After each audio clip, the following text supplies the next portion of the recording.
Nós vamos no capítulo 3. Vamos ler o capítulo 3 todo. E nós vamos nos atentar hoje aos versos de 3 a 15. Ok? Mas vamos ler todo o capítulo 3 de Abacuque. Ao longo desses estudos nós vimos, fazer um pequeno resumo, um profeta que estava indignado, tornar-se perplexo e então humilhado pela palavra do Senhor. E aqui nesse momento ele adora a Deus e clama humildemente por renovação e misericórdia de Deus sobre o seu povo. Ele vai da reclamação à adoração, a gente passou por todos os estágios, vimos ele começando lá cheio de razão, perguntando quando é que o Senhor ia agir, o Senhor estava vendo aquilo, não estava fazendo nada, até chegar agora no capítulo 3, onde ele escreve esse cântico, esse salmo de adoração ao Senhor. Nós vimos 2 semanas atrás os 2 primeiros versos, o reconhecimento de Abacuque, o temor de Abacuque à palavra do Senhor, o pedido por misericórdia, o pedido por renovação em meio ao castigo. E hoje a gente vai ver a continuação disso.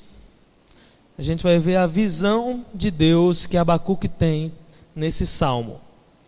Vamos ler, eu vou ler o versículo 1, cada um vai lendo um versículo, 2, 3, 4, até a gente chegar ao 19, que é o final. Ok? Oração do profeta Abacuque, um cântico.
O sol.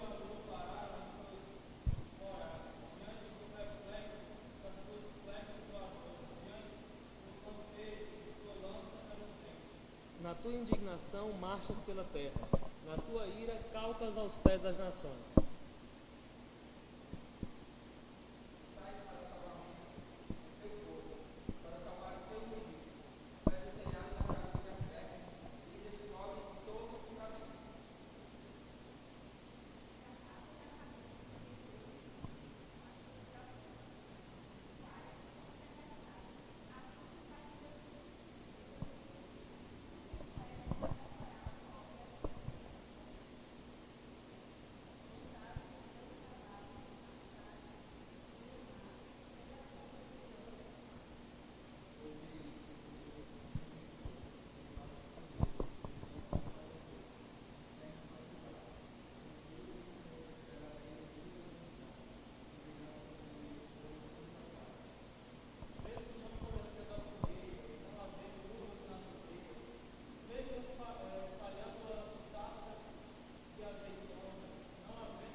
Amém. Vamos orar mais uma vez? Pedir para que Deus venha falar conosco. Eu queria que você orasse individualmente novamente. Peça que o Senhor venha falar contigo nessa noite através da sua palavra.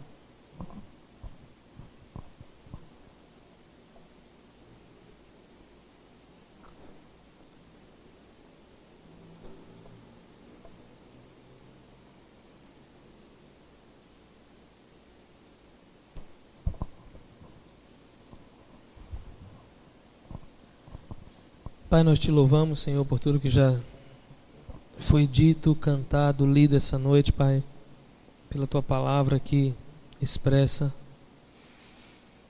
Queremos te pedir, Senhor, que nesse momento o Senhor venha falar conosco, que o Teu Espírito Santo possa estar tocando os nossos corações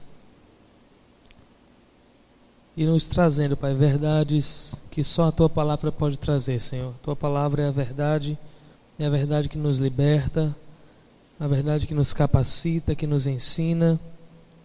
Queremos, Senhor, que em nome de Jesus ela venha se fazer real, viva, eficaz em nossos corações, em nossa mente, nessa noite. Que nós possamos ouvir atentamente e procurarmos, Senhor, aplicá-la em ações, aplicá-la verdadeiramente em nossas vidas. Em nome de Jesus. Amém.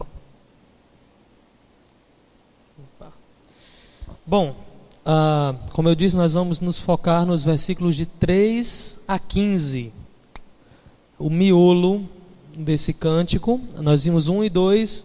Semana que vem, se Deus quiser, nós concluímos o livro de Abacuque com os versos de 16 a 19. Mas hoje a gente vai ficar com essa parte do meio que é uma descrição de uma visão de Abacuque. Nós não sabemos se Abacuque realmente viu a Deus, se Deus realmente apareceu para ele, se foi uma teofania, uma apresentação de Deus no Antigo Testamento. Porém, nós entendemos claramente através do texto que é uma visão dele de Deus vindo. Algumas traduções trazem Deus vem de Temã, outras dizem Deus veio de Temã. Mas a questão é que ele chega, Deus vem.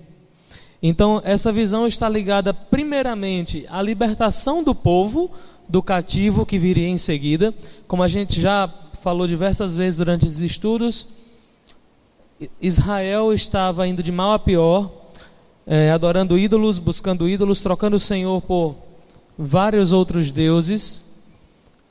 E por consequência disso, a situação política, econômica, social do reino era terrível, a injustiça estava reinando. Abacuque clama ao Senhor, que traz um juízo a Israel, dizendo que os caldeus, os babilônicos, iriam invadir e tomar.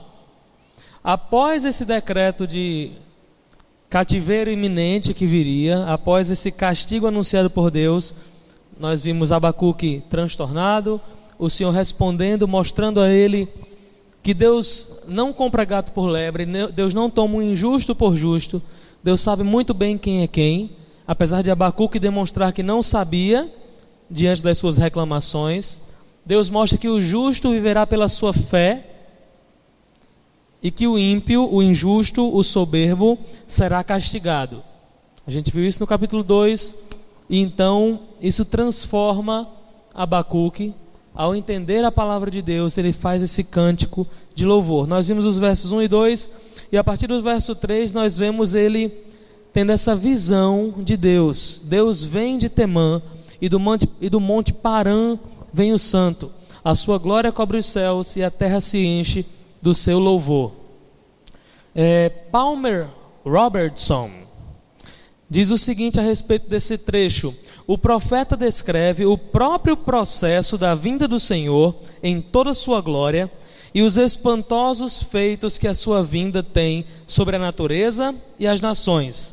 À medida que o Senhor em sua glória se aproxima mais e mais, os efeitos de sua presença se tornam mais e mais dramáticos. A gente vê no texto que Deus vem chegando em resplendor, em glória, com luz, raios, relâmpagos, e em seguida a gente vê que adiante dele vai a pestilência o segue, ou seja, Vem peste, doença, temor, tanto antes como após ele. Deus vem se aproximando, e à medida que ele se aproxima, mais e mais visíveis são os sinais da sua aproximação. E isso torna-se claro nesse texto. A gente vê, é interessante a gente ir comparando Abacuque no começo do livro para o final do livro. A gente vê ele no início clamando por uma manifestação de Deus. Ele fala: Senhor, está horrível aqui. Até quando o Senhor vai ficar sem fazer nada? Haja, responda. Eu clamo violência e o Senhor não me responde. E a gente vê durante todo o livro Deus se mostrando a Abacuque como um Deus que não está inerte, como um Deus que participa, como um Deus que não é silencioso, mas pronto a responder. E no final a gente vê Abacuque vendo esse Deus que ele pediu uma manifestação, uma resposta no começo, se apresentar de maneira visível e assombrosa. Deus vem. Abacuque clama para que Deus se manifeste, e no final nós vemos ele vendo o Senhor vindo realmente, e com todo o seu poder, toda a sua glória, e também com peste, com castigo, com juízo. O nosso Deus é descrito em todas as Escrituras, em toda a sua palavra, como um Deus presente, como um Deus que vem ao encontro do homem. A gente vê isso desde Gênesis a Apocalipse. É Deus quem vem se encontrar com Adão. É Ele que veio ao encontro de Abraão. Ele que veio ao seu povo no Egito, veio a Moisés no monte.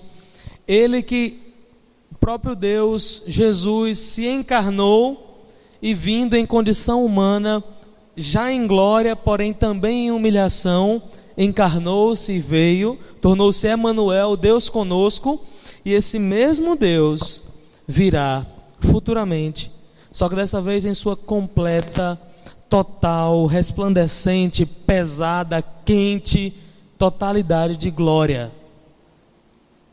Aqueles homens que viram Cristo no Novo Testamento tiveram a oportunidade de ver Deus em sua glória, porém não completa, uma glória velada. Ele em glória, 100% Deus, mas ele também em humilhação, 100% homem. Mas o Deus que voltará é o Deus a quem Abacuque vê se aproximando. Um Deus que vem em toda a sua glória, em todo o seu poder. Vamos ler Apocalipse capítulo 6. Apocalipse capítulo 6.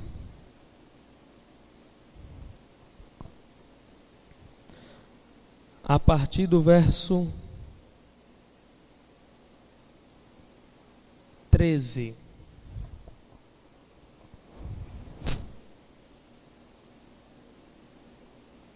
Não, a partir do verso 12, do 12 ao 17.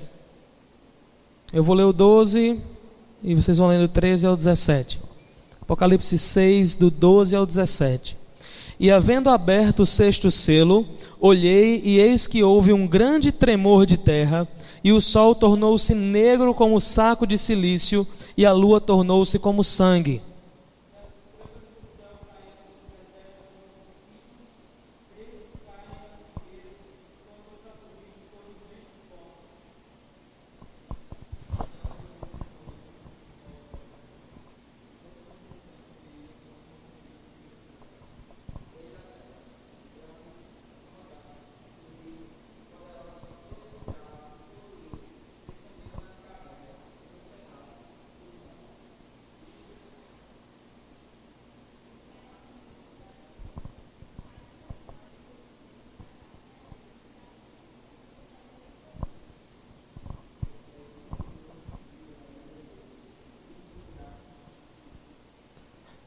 É vindo o grande dia da sua ira, e quem poderá subsistir?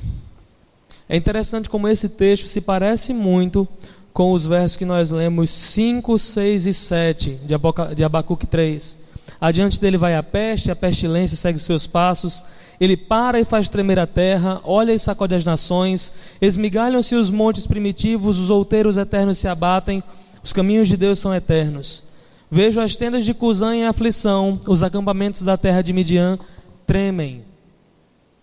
Muitos se esconderão, temerão nesse dia, por quê? Porque é um dia de acerto de contas. É um dia em que Deus vem e Ele julgará todos os povos, todas as nações, todas as pessoas. E aquele que não se encontra aliançado com Deus por meio de Jesus, irá sofrer a ira justa do Deus Santo. Por isso que Ele traz consigo a peste, a pestilência, os montes se caem, as nações tremem, ficam aflitas, porque o dia do Senhor é dia de juízo. O verso 4 diz: a sua glória cobre os céus. A gente viu no capítulo 2, o Senhor dizendo a Abacuque que a terra se encheria do conhecimento da glória de Deus. E aqui nós vemos essa glória cobrindo os céus, um cumprimento do fato que foi prometido por Deus no capítulo 2, um cumprimento futuro. Os versos 4 e 6, a gente vê 4 a 6, nós vemos uma grande manifestação desse Deus que vem em esplendor e em juízo. Nós lemos Mateus 24 na liturgia, que falava justamente sobre a volta de Cristo nesse mesmo aspecto, em que haveria grande temor, mas que Jesus viria em poder e grande glória. A vinda de Cristo, o Deus que vem, o dia do Senhor, é um dia de esplendor, é um dia de glória, é um dia de brilho, de luz, porém é um dia de justiça. O seu poder e glória, juntamente com grandes abalos na criação, seja na terra ou no céu, é algo que virá juntamente com Cristo. A vinda de Cristo trará grande agitação literal a este mundo. A Bíblia diz que todo olho verá. Tem um cantor de rap cristão, que ele hoje não é mais cantor, ele é de Fortaleza, ele hoje mora em Boston, e ele tem um CD chamado Um Pinguim com Frio no Alasca. A Mauri Fontinelli tem uma música dele que eu não lembro mais qual é, acho que é Um Grande Dia, alguma coisa assim, falando sobre a vinda de Cristo, que tem uma frase que eu guardei e sempre lembro. Ele fala assim: vai ser lindo, inesquecível, pena que para alguns vai ser terrível.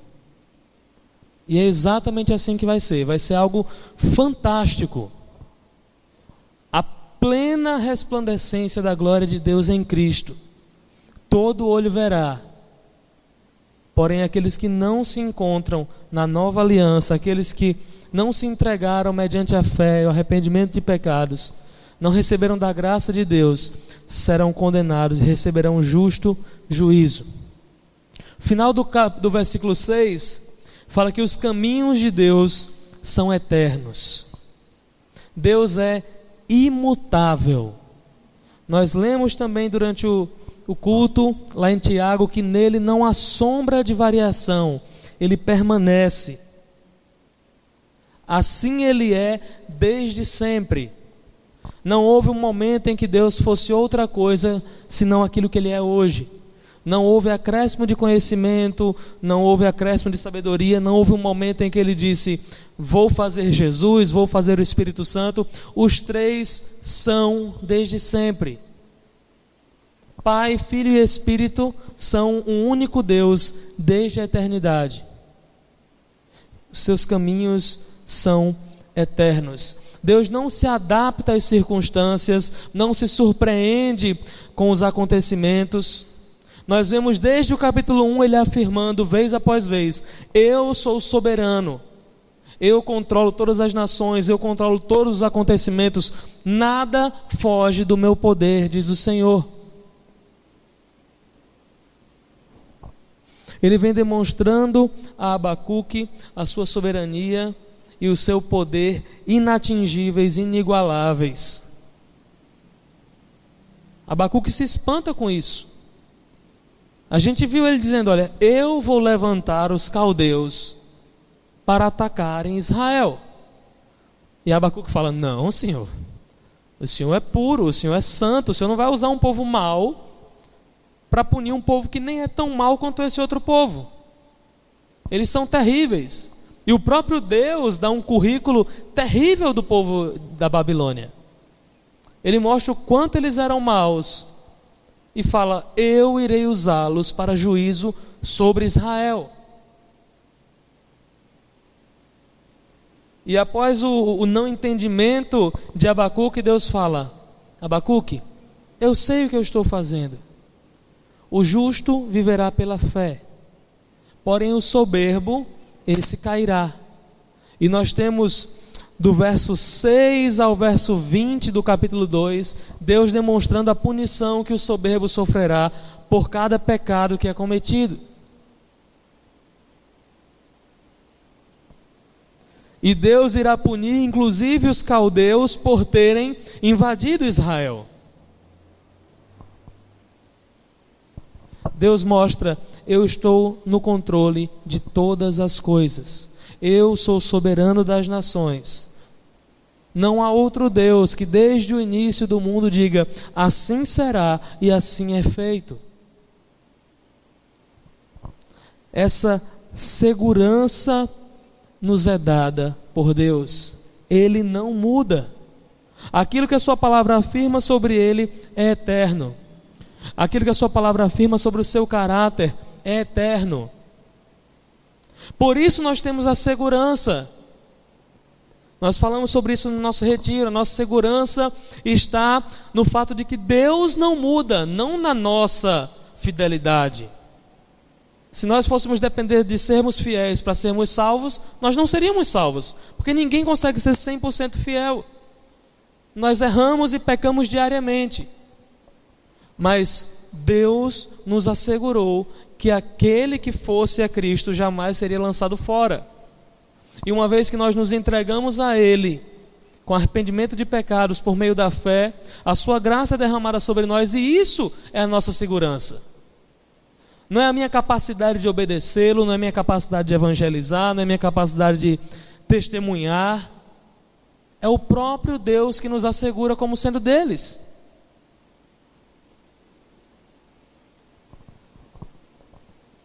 A nossa segurança está no fato de Deus ser imutável. Os caminhos de Deus são eternos. A partir do versículo 8, aliás, a partir do versículo 9, nós vemos Deus sendo retratado como um poderoso guerreiro. A gente vê dizendo que ele tem seu arco, várias flechas, sua lança, ele despedaça o inimigo, ele fura a cabeça do inimigo com a própria lança do inimigo que vinha para atacar o povo dele. E ele vem para trazer juízo aos inimigos e vem para trazer salvação para o seu povo. Deus viria para lutar pelos seus. E é interessante Abacuque trazer isso nesse seu cântico, porque é algo que o povo de Israel estava acostumado. Abra em 2 Crônicas, capítulo 32. 2 Crônicas 32.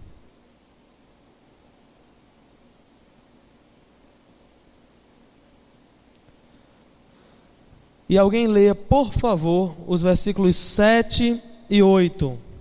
A situação aqui era: o povo estava altamente aperreado, porque Senaqueribe, rei da Assíria, havia cercado ele com milhares e milhares, e eles eram poucos. E o rei Ezequias fala então com o seu povo, nos versos 7 e 8.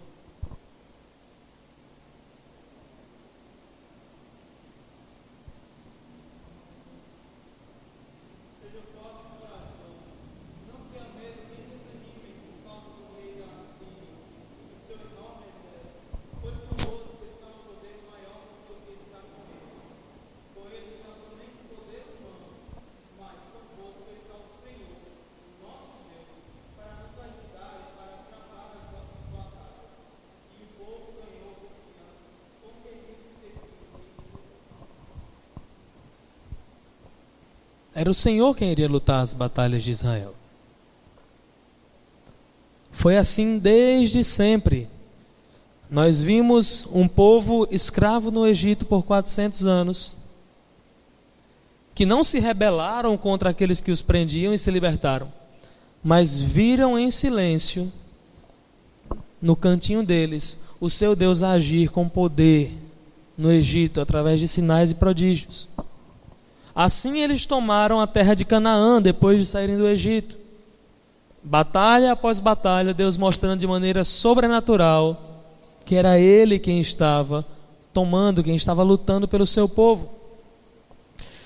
O próprio texto mostra várias referências a acontecimentos no Antigo Testamento, onde o próprio Deus luta pelo seu povo. Vamos passar rapidamente aqui por 5 referências. Versículo 3, que fala que Deus vem de Terã e do monte Parã. Em Deuteronômio 33, versículo 2, nós vemos isso aqui. Disse, pois, o Senhor veio de Sinai, e ele subiu de Seir, resplandeceu desde o monte Parã, e veio com 10 milhares de santos, à sua direita havia para eles o fogo da lei. A mesma expressão que Deus vem de Parã, vem do monte de Parã, havia sido utilizada por Moisés. Então o que Abacuque disse através dessa visão que ele teve de Deus é: o mesmo Deus que veio na época em que nós saímos do Egito para dar a terra ao povo, está vindo. É o mesmo Deus que veio de Parã que está vindo. A gente falou sobre a peste e a pestilência que vem juntamente com Deus. Mais uma referência ao Egito, onde Deus enviou as 10 pragas para libertar o povo. Resplendor da vinda de Deus, no versículo 4 e versículo 11. Quando Deus se revela ao seu povo no Monte Sinai, lá em Êxodo, nós vimos que existem raios e relâmpagos e fogo, e todo esse resplendor na presença de Deus. Da mesma maneira vemos aqui em Abacuque. Aflição e temor entre as nações. Lá em Êxodo, no capítulo 15,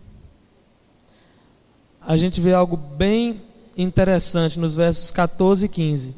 Esse capítulo é o cântico de Moisés após os egípcios terem sido tragados pelo mar. O povo passa, o exército de Faraó vem, o mar se fecha e eles morrem. Moisés canta em louvor a Deus, e versos 14 e 15 diz o seguinte: os povos o ouviram e eles estremeceram. Uma dor apoderou-se dos habitantes da Filístia. Então os príncipes de Edom se pasmaram. Dos poderosos dos Moabitas apoderou-se um tremor. Derreteram-se todos os habitantes de Canaã. Mais uma vez, uma referência quando a gente vê no versículo 7 de Abacuque, que as tendas de Cusã estão em aflição, os acampamentos da terra de Midian tremem. E nós vemos também versos 10 e versos 11, referências ao mar levantar suas mãos, ao sol e à lua pararem nas suas moradas, referindo-se ao mar vermelho, que abriu para que o povo passasse, e ao sol que parou em Josué. A gente sabe que o sol é parado. Então a Bíblia está errada. Não, porque a Bíblia conta da perspectiva de quem está vendo. Para eles, se dissesse, então a terra parou, eles iam fazer... A terra nunca se mexeu, a terra está aqui parada. Quem mexe é o sol. Mas o sol parou, quer dizer que a terra parou na época, nos dias de Josué. E por que Abacuque colocar tudo isso nesse salmo, nesse cântico que ele está escrevendo para o povo? Nós falamos 2 semanas atrás, quando a gente começou o capítulo 3, que esse cântico tinha um propósito. Esse cântico foi feito por Abacuque para ser entoado tanto nesses dias de espera pelo juízo que viria. Abacuque já sabia, Deus estabeleceu o seu juízo, iria acontecer, acabou-se. Os caldeus vão vir e vão nos levar, vão tomar tudo e vão nos levar cativos. Abacuque fez então esse cântico para eles nessa espera e durante os anos de cativeiro cantassem. Esse cântico foi feito, esse salmo, para que eles cantassem durante esse período, para que se lembrassem de quão poderoso é o seu Deus, para lembrando dos feitos que ele já havia feito entre seu povo, e da promessa que ele havia feito, que aconteceria no futuro, eles encontrassem esperança para aquele momento. Esse cântico faria com que eles lembrassem que aquele guerreiro, esse da visão que Abacuque diz, ele estava pronto para lutar pelo seu povo, no momento oportuno, no tempo certo. Isso fazia com que eles pudessem perseverar mesmo em meio a tudo que eles estavam passando. Após isso aqui, a Babilônia vem, toma o povo de Israel como cativo, e eles passam lá 70 anos como escravos. Escravos. E a esperança deles é tão somente que o nosso Deus, esse guerreiro, cuja aljava está cheia de flechas, cuja lança cintila pelo céu, o sol e a lua param diante do seu poder, venha e nos liberte. Eu acho muito massa como a perspectiva de Abacuque é transformada pela palavra de Deus. A gente vê alguém cabisbaixo, meio sem esperança no capítulo 1, clamando para que Deus se manifeste, porque a situação está horrível, corrupção, violência, injustiça, e Deus não faz nada. Até quando, Senhor, até quando? Mas, uma vez que ele ouve a palavra de Deus, isso muda. Ele passa a entender o que é um justo diante de Deus. Ele passa a entender que não há justos pelos seus próprios méritos. Ele entende que ele não era justo por procurar fazer o bem, mas sim quando ele vivia pela fé, crendo na aliança que Deus havia feito com o seu povo e fielmente vivendo em obediência aos mandamentos de Deus. Essa perspectiva transformada faz com que ele enxergue o passado, os atos que Deus já fez, a libertação que Deus já nos deu, o quanto Deus lutou por nós, e vendo esse passado, ele crê no futuro que Deus prometeu. Deus disse no capítulo 2, o justo viverá pela fé, o soberbo será de todo destruído.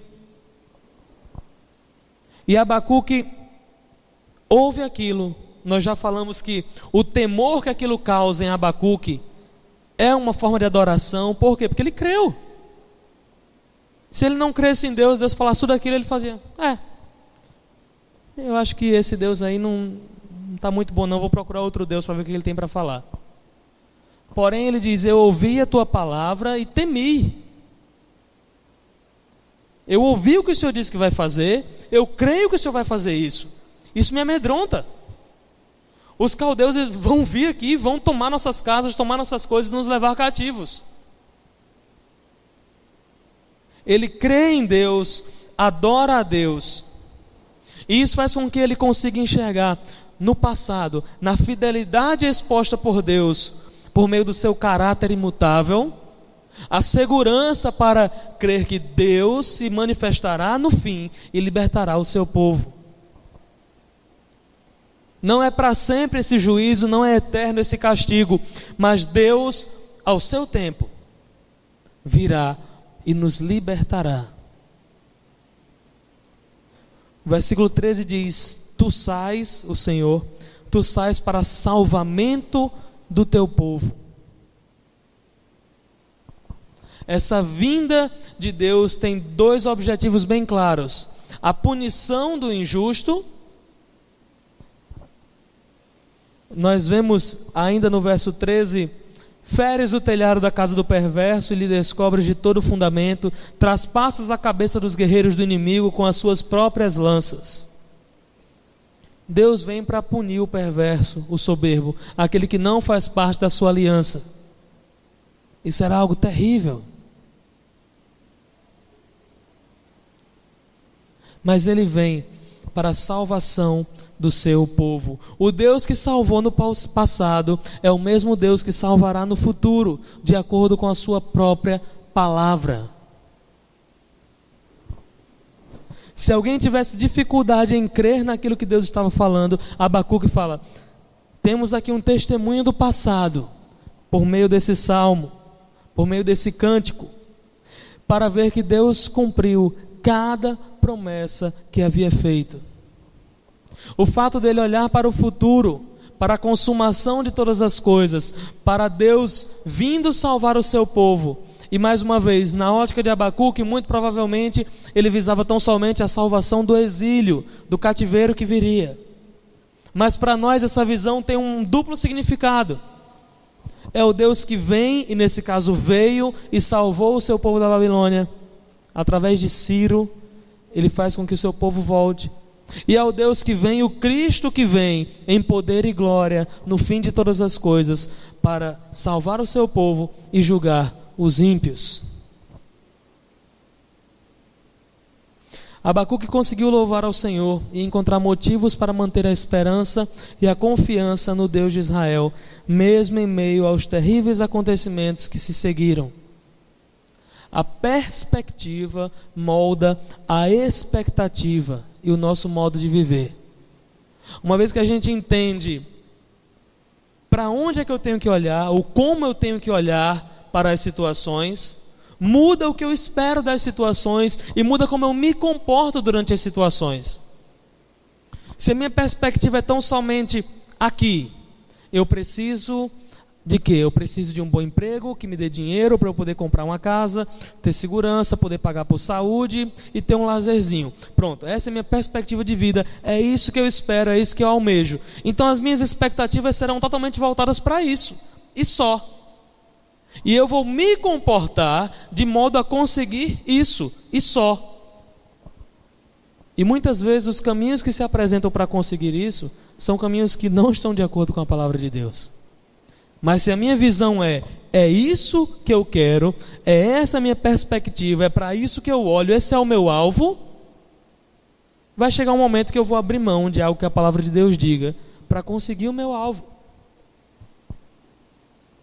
Agora, se nós temos como perspectiva, e nós lemos aqui Colossenses capítulo 3, as coisas do alto, aquilo que é eterno, se eu entendo que uma vez que eu fui ressuscitado com Cristo, as coisas terrenas não me satisfazem mais, seja o melhor emprego, com o melhor salário, com o melhor carro, a melhor casa, isso não me satisfaz, eu não vivo para isso.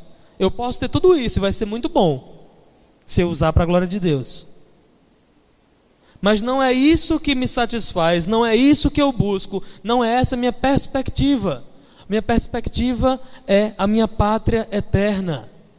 Nós não somos daqui, nós somos feitos forasteiros uma vez que estamos em Cristo.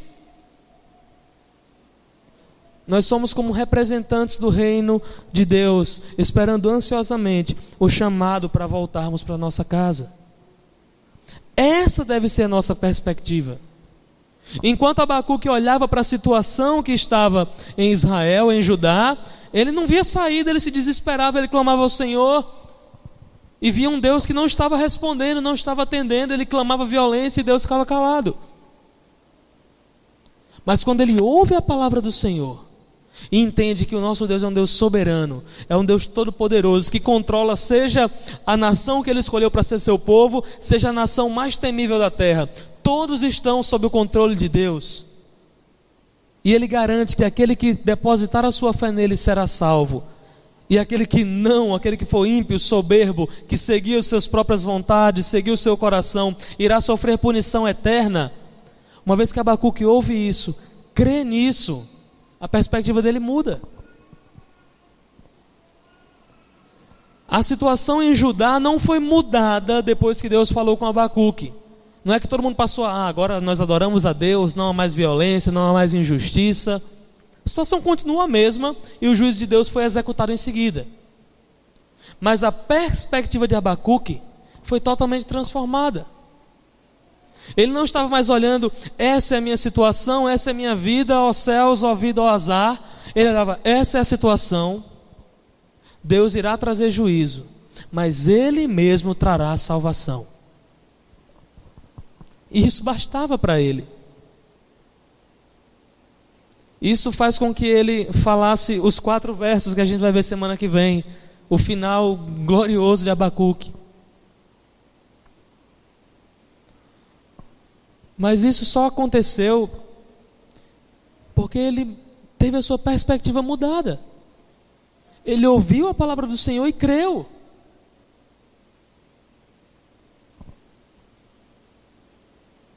Eu fiz essa mesma aplicação no sermão de 2 sábados atrás, mas eu vou fazer novamente. A gente está ouvindo a palavra do Senhor aqui.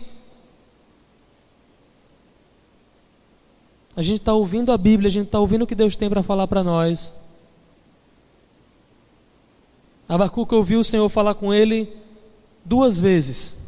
Isso mudou a vida dele completamente. Nós vimos Jesus diversas vezes falando uma palavra, e isso mudando a vida das pessoas completamente. Quantas vezes você ouviu a palavra de Deus aqui durante esse ano? Será que a nossa perspectiva tem mudado radicalmente como a de Abacuque mudou? Ou será que isso era só para a época dele? Não, porque naquela época não tinha tanto o que fazer, então era mais fácil ter essa mudança. Hoje em dia é muita informação, a gente tem internet, a gente tem televisão, a gente tem faculdade, então é muita coisa para absorver, não dá tempo da gente focar tão bem encaixado assim e mudar de uma vez. É um processo mais lento. Será que a palavra de Deus enfraqueceu com o passar dos anos? Eu falo isso por mim. Tem vezes que eu faço coisas e falo assim, meu Deus, como é que eu estou fazendo isso? Como é que essa atitude está se encaixando uma vez que eu digo que sou cristão? Não cabe.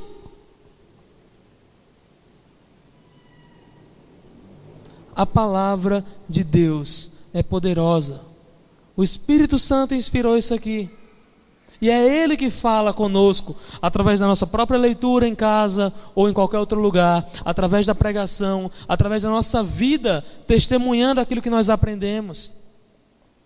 Outra frase que eu ouvi e nunca mais vou esquecer: a sua vida pode ser a única Bíblia que alguém vai ler. Tem gente que nunca vai pegar numa Bíblia, nunca vai ter interesse nenhum, mas vai conviver com você 4 anos na faculdade, vai conviver com você 10 anos no trabalho. E você se identifica como cristão. Então sua vida deve seguir a Bíblia. Então você é a Bíblia que ele vai ler. Se ele vê você obedecendo a Deus e vivendo de maneira fiel, ele vai dizer, realmente é algo interessante. Se ele vê você como um hipócrita que fala uma coisa, mas vive outra, ele vai falar, eu prefiro ficar onde eu estou. Que diferença faz? Eu perder meu final de semana em vez de ir para uma festa, ou ficar com minha família para ir para a igreja, para na segunda estar igual a mim, ou pior?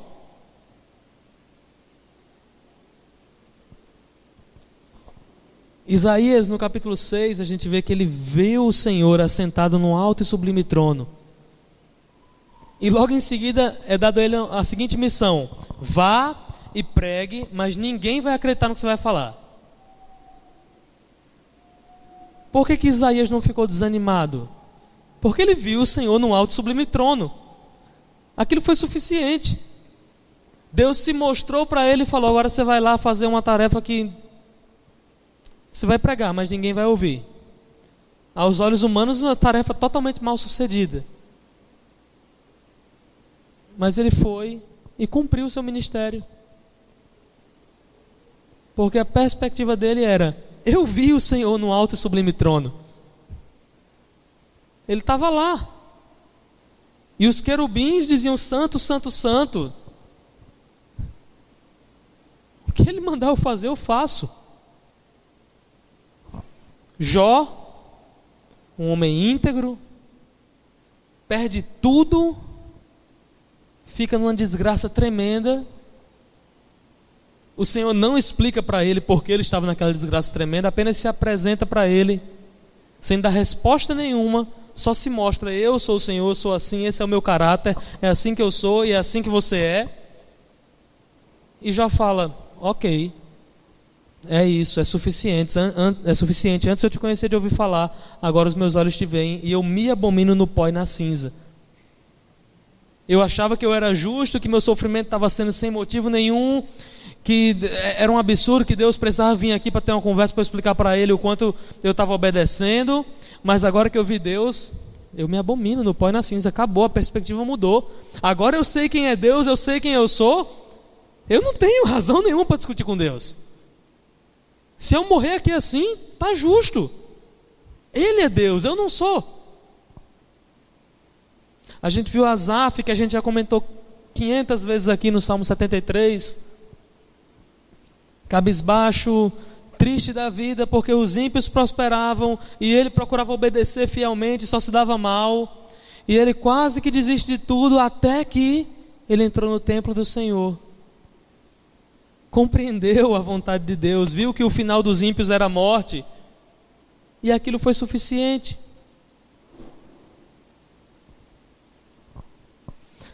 Uma vez que nós conseguimos ter o nosso foco naquilo que é eterno, no próprio Deus, mesmo as dificuldades mais terríveis que enfrentamos passam a ser encaradas de maneira diferente, pois nós temos o testemunho do passado e a expectativa do futuro que está seguro nas mãos daquele que vez após vez demonstra ter o controle absoluto de todo o universo em suas mãos. Perto está o Senhor daqueles que o buscam. E uma vez que nós buscamos e encontramos a Ele, é nossa obrigação, aliás, é consequência inevitável a nossa perspectiva ser mudada. É impossível alguém se encontrar com Deus e permanecer da mesma forma. Uma vez que nós alegamos ter esse encontro com Deus, alegamos ser cristãos, alegamos que o Espírito Santo habita em nós, é nossa obrigação enxergar esse mundo de maneira diferente. É nossa obrigação viver nesse mundo de maneira diferente. Deus vem. O Senhor vem. E Ele vem como um guerreiro. Ele vem para despedaçar os seus inimigos. E Ele vem para trazer salvação para os seus. Baixe sua cabeça, ore nesse momento.